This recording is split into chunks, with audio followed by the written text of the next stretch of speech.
Assalamualaikum warahmatullahi wabarakatuh. Di pagi hari ini saya akan berbagi tentang pemrograman dasar, salah satu mata pelajaran pemrograman dasar, yaitu materinya struktur percabangan. Mudah-mudahan nanti buat kalian yang menyimak bisa mengerti dan bisa dipahami. Oke, langsung saja.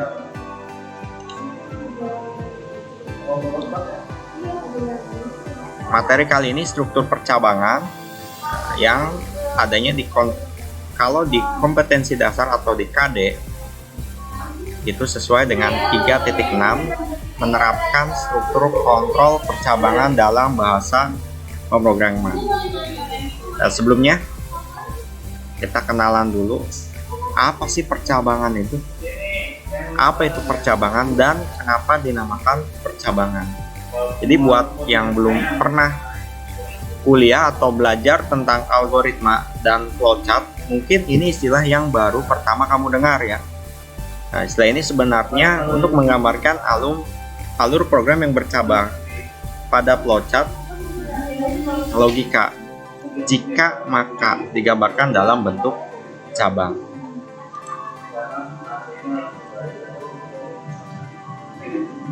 Di struktur kontrol percabangan itu menggunakan operator yang digunakan untuk membandingkan dua buah nilai.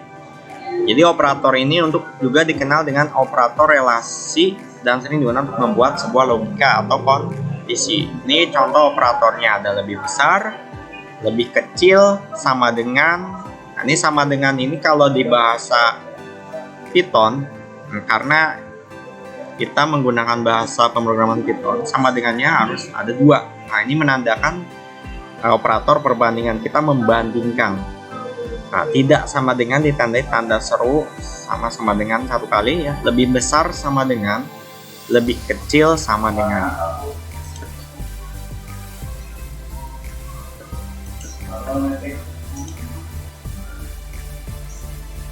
Ini struktur percabangan sendiri di bahasa Python itu terdiri dari ada tiga jenis ya. Ada percabangan satu kondisi atau percabangan yang digunakan saat hanya terdapat satu pilihan keputusan. Yang kedua, percabangan if lalu else. Nah, percabangan if else ini digunakan jika ada dua pilihan keputusan. Ya, ada dua pilihan. Misalnya ternyata kamu bingung harus memilih antara dia atau dia, misalnya seperti itu ya. Percabangan if else, percabangan if else digunakan apabila terdapat lebih dari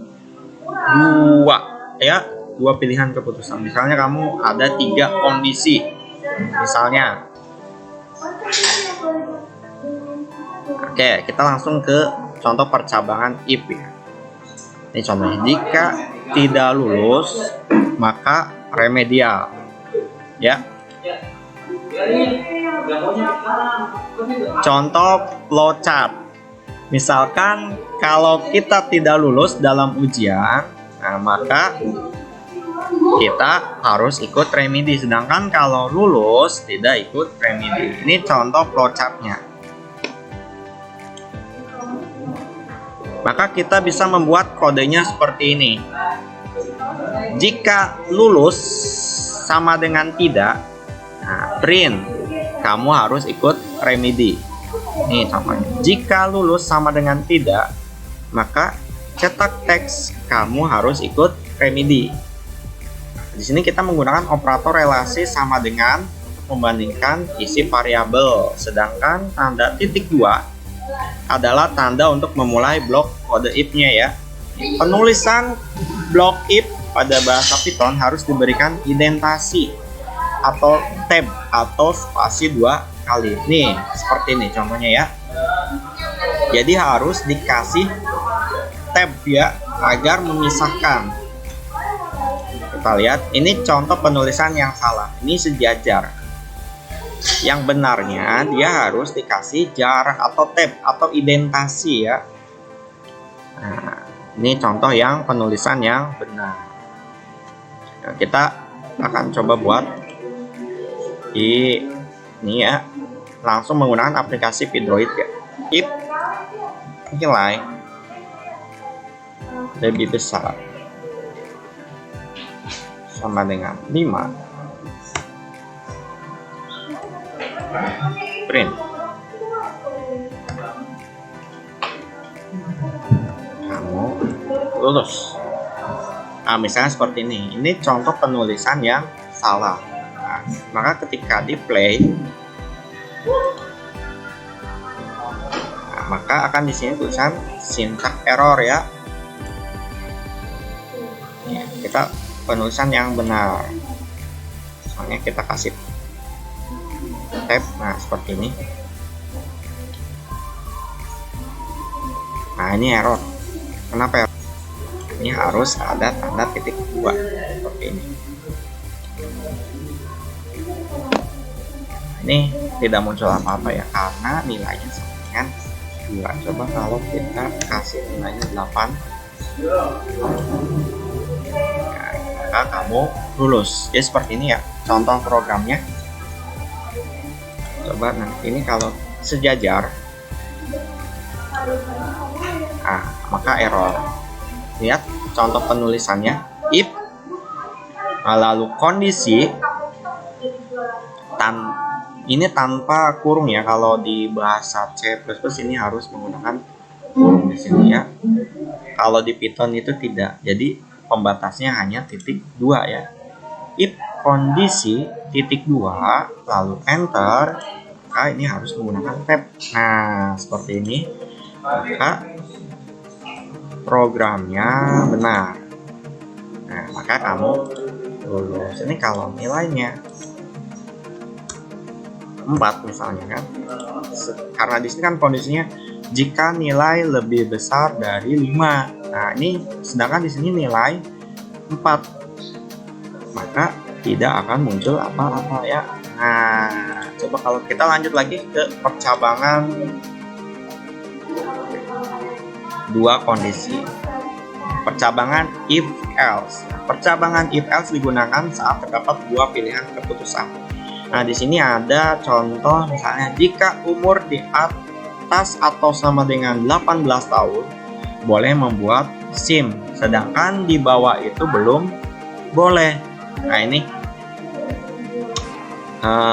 contoh flowchartnya ya. Input umur, masukkan umur. Nah di sini ada kondisinya, jika umurnya lebih besar sama dengan 18. Ini kalau iya nilainya benar, maka boleh membuat SIM. Kalau tidak, jika umurnya berarti kurang dari 18, maka tidak boleh buat SIM. Nah, lalu program selesai. Oke, kita buat program menggunakan Python-nya.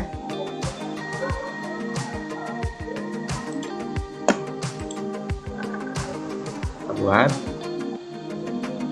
Berarti kita harus membuat yang namanya variabel umur. Umur sama dengan, nah tadi kan ini ada yang namanya meminta masukan dari user pengguna. Kita sebelumnya sudah pelajari, yaitu menggunakan variabel input ya, atau fungsi input ya. Mohon maaf, menggunakan fungsi input. Umur itu berupa apa? Berupa tipe datanya angka atau number. Berarti jenisnya kalau di Python itu integer. Berarti integer kita konversi langsung. Input, masukkan umur. Di sini kita membuat variabel umur yang meminta masukan dari pengguna aplikasi. Masukkan umur.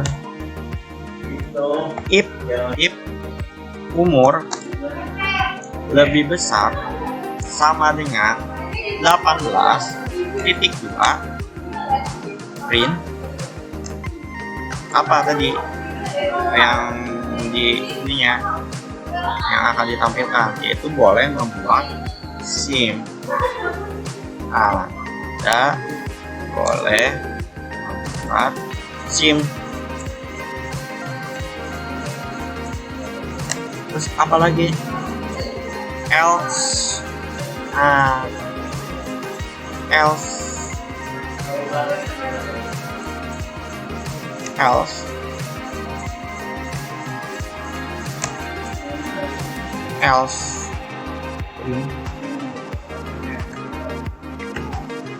Else itu artinya selain dari kondisi di atas. Jadi selain dari kondisi yang berarti selainnya apa?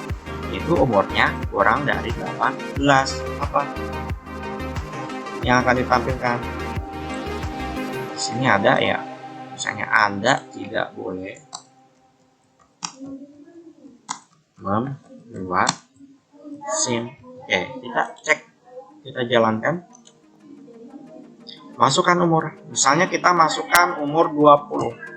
Berarti kalau secara logika 20 itu berarti kan lebih dari 18 ya, berarti coba kita enter, maka akan pastinya yang akan ditampilkan itu Anda boleh membuat SIM ya. Oke, coba kita jalankan lagi. Kalau umurnya kurang dari 18, Anda tidak boleh membuat SIM. Nah, jadi seperti itu. Jadi kalau umurnya kurang dari 18 tidak boleh membuat SIM. Kalau umurnya lebih besar sama dengan 18 berarti boleh membuat SIM. Oke, itu contoh dua kondisi. Ingat di sini ya. Misalnya kita lihat nih di sini. Nah, ini ya, seperti ini ya. Oke, selanjutnya percabangan if, elif, dan else. Nah, ini percabangan if, elif, else ini digunakan apabila terdapat lebih dari dua pilihan keputusan. Nah, misalnya banyak. Nah, ini strukturnya ya. If begini, titik 2, maka ini.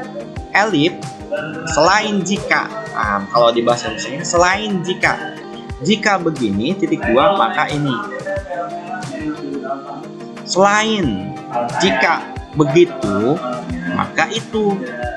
Selain itu, pokoknya gitu dah. Nah, jadi seperti ini.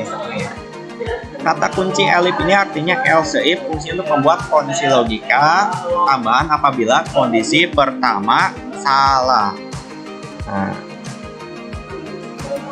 ini contohnya ya. Misalnya nilai, inputkan nilaimu if nilai lebih besar dari 90, grade-nya A. Elif, selain jika nilainya lebih besar sama dengan 80, grade-nya B+. Selain jika nilainya lebih besar sama dengan 70, grade-nya B. Nah, terus selain nilai lebih besar 50, C, dan seterusnya, maka diakhiri dengan else. Titik 2, selain itu grade-nya E. Maka tampilkan print grade-nya. Kita coba sama dengan kita tadi kita masukkan ya dari user integer input, masukkan nilai misalnya seperti ini ya.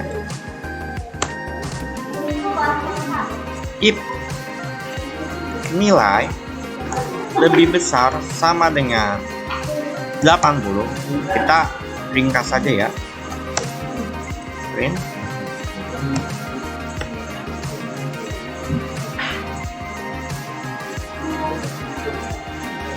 misalnya grade A. Terus elif nilai lebih besar sama dengan 70, print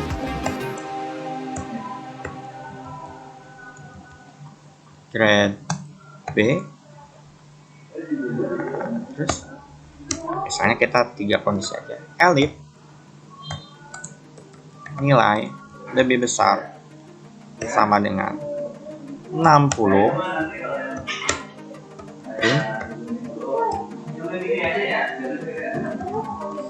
C. Nah, jika kondisinya sudah terakhir, ini pilihan paling terakhir, berarti selain dari kondisi-kondisi di atas yang ini, maka diakhiri dengan else ya. Print. Nah, ini udah paling akhir di grade. Ya. Berarti secara logika, jika nilainya lebih besar 80, berarti kalau 85 berarti grade-nya A. Contohnya nilainya 85 berarti grade-nya pasti A. Terus kalau misalnya kita masukkan nilainya 75 berarti grade-nya B, karena 75 lebih besar 70. Terus kalau nilainya 65 contohnya berarti grade-nya C. Misalnya nilainya hanya 20, otomatis nilainya D. Pokoknya di bawah dari 60 itu pasti nilainya D. Kita coba jalankan. Kita grade D dulu, misalnya nilainya 30, otomatis akan muncul grade-nya D. Kita jalankan lagi. Nah, ini 65 pasti grade-nya C. Nah, kita jalankan lagi, misalnya 85 pasti grade-nya A. Oke, ini contoh ya, mudah-mudahan bisa dimengerti tutorial singkatnya ya. Nah, jadi kalau misalnya ada yang kurang mengerti, silahkan tulis saja di kolom komentar ya. Mudah-mudahan bisa sedikit ya menambah ilmu kalian ya, tentang pemrograman dasar, khususnya menggunakan bahasa Python ya.